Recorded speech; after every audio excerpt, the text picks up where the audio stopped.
Water ATM বুথের পানি এবং পানির লাইন ও বিদ্যুৎ সংযোগ, ভবন নির্মাণ আর এটিএম কার্ড সহ সবকিছুর মালিকই যেন ওয়াসা। কিন্তু পানি বিক্রির টাকাটাই কেবল ওয়াসার নয়। এটিএম বুথের এই পানি বিক্রি করে কোটি কোটি টাকা নিয়ে যাচ্ছে ড্রিঙ্কওয়েল নামের একটি কোম্পানি। জানা গেছে এটির মালিক তাসকিম এ খানের বন্ধুর ছেলে। বিনা ভাড়ায় ওয়াসা ভবনে অফিসের জায়গাও দেওয়া হয়েছে প্রতিষ্ঠানটিকে। ওয়াসার সাথে আনুষ্ঠানিক চুক্তির 4 বছর আগে থেকেই বুথ বসিয়ে অবৈধভাবে পানির ব্যবসা করে আসছিল ড্রিঙ্কওয়েল। সুশান্ত সিনহা রিপোর্ট। নামমাত্র লগ্নি করে প্রতিদিন লাখ লাখ টাকার ব্যবসা হলে আনন্দের এমন নাচ হয়তো স্বাভাবিক। ঢাকায় ওয়াটার এটিএম বুথ উদ্বোধনের পর এভাবেই নেচেছিলেন ড্রিঙ্কওয়েল কোম্পানির বাংলাদেশের মুখ্য নির্বাহী মিনহাজ চৌধুরী। আমাদের কোনো লাভ লোকসান নেই, এটা তারাই সবটা নিয়ে যায়। বর্তমানে ঢাকায় 294টি এটিএম বুথে চলছে এই পানি বিক্রি, যেখান থেকে খাবার পানি নেন 5 লাখ কার্ডধারী গ্রাহক। প্রতি লিটার পানির দাম 1 লাফে দ্বিগুণ করায় ড্রিঙ্কওয়েলের মুনাফা হয়েছে দ্বিগুণ, কিন্তু এতে ওয়াসার কোনো লাভ হয়নি, বাড়েনি এই প্রতিষ্ঠানের রাজস্ব।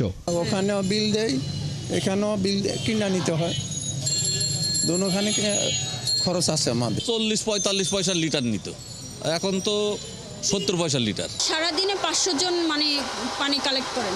সরকারি বেসরকারি উদ্যোগের নামে ওয়াসার পাম্পের সাথে ভূগর্ভস্থ পানি পরিশোধন করে এটিএম বুথের মাধ্যমে পানি বিক্রি করার কাজ পায় ড্রিঙ্কওয়েল নামে বিদেশি কোম্পানি। 71-এর অনুসন্ধান বলছে বিনা টেন্ডারে করা ওই চুক্তি হয় 2021 সালের 1 জুলাই।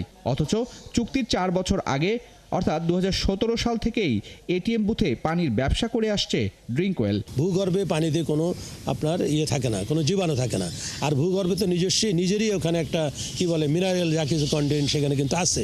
তো এই পানিটা উঠাই কিন্তু আপনি বোতলজাত করতে পারেন, উঠাই কিন্তু আপনি সরবরাহ করতে পারেন। ড্রিঙ্কওয়েলকে সুবিধা দিতে এটিএম বুথ স্থাপনের জন্য ভবন নির্মাণ, বিদ্যুৎ ও পানির সংযোগ, এটিএম কার্ড, মোবাইল রিচার্জের খরচ দিচ্ছে ওয়াসা। সাথে বুথ পরিচালনার জন্য প্রতি মাসে প্রায় 80 লাখ টাকাও বরাদ্দ দিচ্ছে ওয়াসা। কোন বাসার বাড়িওয়ালা আছে যে ডিপ টিউবওয়েল থেকে তোলা পানিগুলো সরাসরি খাচ্ছে? মিনহাজ চৌধুরী সাহেব হচ্ছেন বাংলাদেশি বংশোদ্ভূত আমেরিকা, বাট এইখানে আপনার যেই ফেসিলিটিসগুলো সেগুলো সব কিছু এখানে অপারেটেড বাই 2017 সাল থেকেই বাংলাদেশিরাই। সরাসরি বেআইনি, কারণ এখানে কোনো টেন্ডার করা হয়নি। এখানে আইনের লঙ্ঘন করে, পিপিআর লঙ্ঘন করে তার ভাগ্নেকে এই কাজটা দেওয়া হয়েছে। নথি বলছে 2023 সালের জানুয়ারি মাসে এটিএম বুথের পানি ও কার্ড বিক্রি থেকে মোট আয় হয়েছিল 1,07,00,000 টাকা। এর মধ্যে 76 লাখ টাকা পেয়েছে পরিচালন বাবদ ড্রিঙ্কওয়েল। মানুষের জন্য ডবল বার্ডেন, এইটা কোনোভাবে করা উচিত হয় না।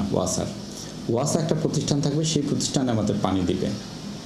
আমি ব্যবহারের জন্য একবার পানি কিনবো, আবার আমি ড্রিঙ্কের জন্য আরেকবার পানি কিনবো, এটা হইলে তো ওয়াসার দায়িত্ব থাকে না। ওয়াসা ভবনে ড্রিঙ্কওয়েলকে বিনা ভাড়ায় বিশাল অফিসও দিয়েছেন তাকসিম এ খান। গেল জুন মাসে শেষ হয়েছে ড্রিঙ্কওয়েলের সাথে ওয়াসার এটিএম বুথের চুক্তির মেয়াদ। ওয়াসার এই পাম্প থেকে প্রতি মিনিটে উঠছে 1500 লিটার পানি, আর ঘন্টায় 90,000 লিটার এই বিশুদ্ধ পানি এখান থেকে সরাসরি দেওয়া হচ্ছে ওয়াটার এটিএম বুথে, যেখানে সামান্য কিছু পরিশোধনের নামে এই পানি চড়া দামে বিক্রি করছে। সবচেয়ে দুঃখের বিষয়, এই কাজটি ঢাকা ওয়াসা না করে তাকসিম এ খান তারই আমেরিকান প্রবাসী বন্ধুর ছেলেকে দিয়ে ব্যবসা করাচ্ছেন, এবং এখান থেকে যে মুনাফা আসছে তার বড় একটা অংশই চলে যাচ্ছে আমেরিকায় তার বন্ধুর ছেলের কোম্পানির কাছে। সুশান্ত সিনহা, 71, ঢাকা।